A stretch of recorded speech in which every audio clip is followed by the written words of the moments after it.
Hello everyone and welcome back to another edition of my video. Today I've got another very interesting game to show you from one of my recent Lichess 45-minute plus 45-minute games. Very quick game, didn't last very long, but it was certainly an interesting position to show you. So the game started e4, e5, knight to f3, knight to c6, knight to c3 and knight to f6. And in this position, my opponent decided to play for the 4 knights Scotch variation, which was d4. Now I've got to make a decision. What do I do about this pawn? So I decided to capture here. And after knight captures, I have a decision as to where I put my bishop. Now, in the past, I've played bishop to c5, which looks a little bit more traditional in sort of Scotch flavour, getting this bishop here. But I actually quite like the move bishop to b4 here with this knight here, as now I have a potential threat of potentially doubling up his pawns here. And this not only doubles them up, but it also isolates the pawns as well. In reality, although it looks really nice, this potential idea, the doubling of the pawns and the bad pawn structure isn't actually all that bad for white. He does get some dynamic chances, and also I'll be giving up the bishop pair as well, which we'll see in just a minute. So now my opponent decided to capture here on c6.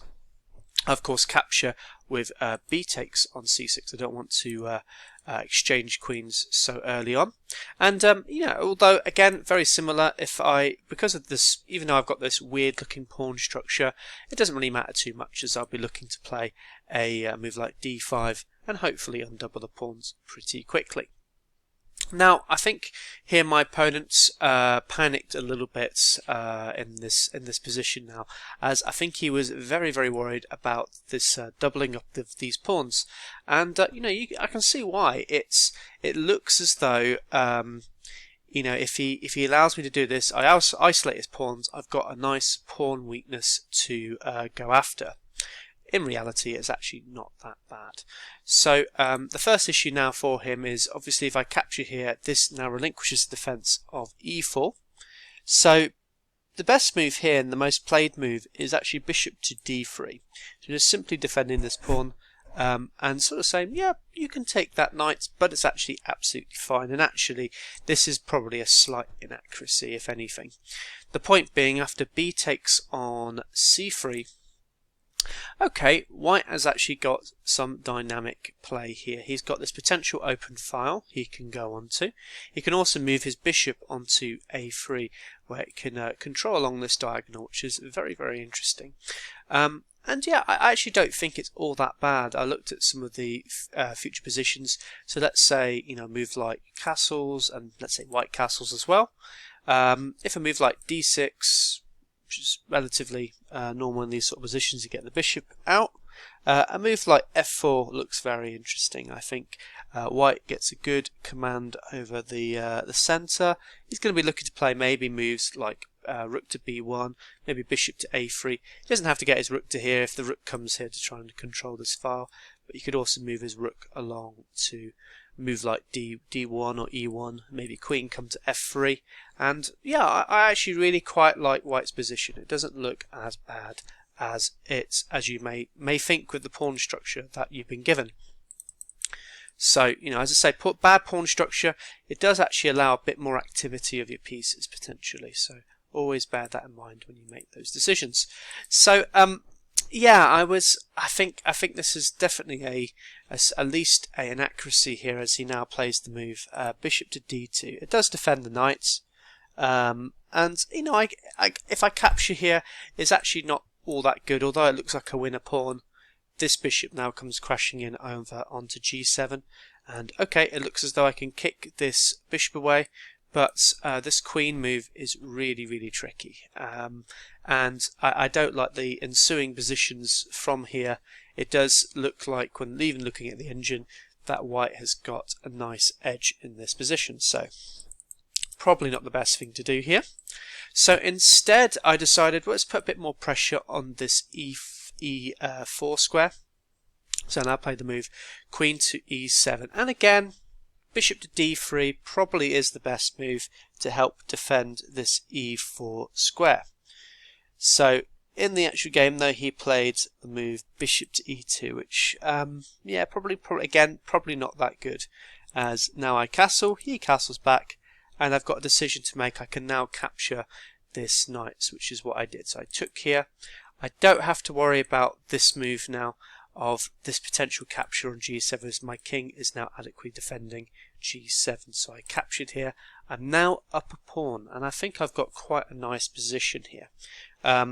You know, I can look at ideas of pushing like d5, get a nice command over the center. I've got a good outpost knight here on e4, and I think I've got a very, very nice position. My opponent played a very, very strange move. He played bishop to a5. I think obviously again there is a threat here of me just capturing the bishop and doubling up his pawns, and I think that comes up with there's an added problem with this, is actually now, although you know we spoke about these pawns not being too bad, I don't have to give up a bishop in the process of doing this, so I actually be giving up a knight to do that, to get rid of his bishop pair. So now my opponent played bishop to a5, which was a bit of an odd move. The problem with it is, although it's hitting my c7 square, this bishop looks a little bit too loose on this square, and already I was looking at some potential tactics to try and nab it off the board. I play the move d5. This now adequately defends my c7 square, and I was really thinking to myself, do you know, I was thinking, if you move this rook, which looks quite natural, getting the rook onto an open file, potential open file, and you know, creating some pressure on this knight as it is pinned to the queen. But now I noticed that there's a very, very nice tactic here after this move. So he played the move rook to e1, which I was very, very happy to see. And now I have a really nice tactic here. And again, this goes back to, you know, this loose piece here on a5 and the potential problems with it. So notice that when this rook came to e1, it now has relinquished its defense of f2. So, you know, you might be thinking to yourself, well, the king defends it, that's absolutely fine. But now I had a very, very nice move, and that was queen to c5. I am now hitting both the f2 square, but also hitting the bishop on a5. Now, it does allow him to capture here on c7, which he does do. He captures here on c7. He's now reclaimed the material that he lost. But this now allows me to capture here on f2, and I've now got a very dangerous threat. The point being, I'm hitting the queen. That also gives check to the white king. This position is actually, in fact, totally lost for black. He does decide to play the move bishop to d6. This had the idea, of course, if I captured this queen, he can capture back here on c5. Actually, white's doing absolutely fine here, as now my knight's under attack. If I capture here, then he captured this rook. He's doing absolutely fine. This is a good position for white. But of course, I wasn't going to fall for those sort of shenanigans. And I had a lovely checkmating pattern that I sort of saw earlier in the position before the rook came to e1. And I just played this double check. You notice here that both the queen and the knights are attacking the king. He has no time to capture this, so he has to move the king. If he moves obviously to this square, that would be just a quick checkmate in one, so he can't do that. So if king to h1, I've got a lovely finish to this game. Beautiful finish. Queen to g1, lovely.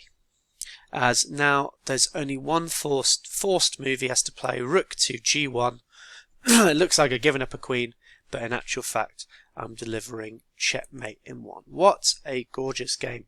And yeah, it's one of my first smothered mates I've had in a very, very long time. I think the last time I had one was actually over the board. I had a although that came kind of much later in the position. But this is certainly a game to remember, as I've now got a lovely smothered mate. And unfortunately, we have to reset the timer as a result of this smothered mate. But certainly a gorgeous little tactic to finish this game.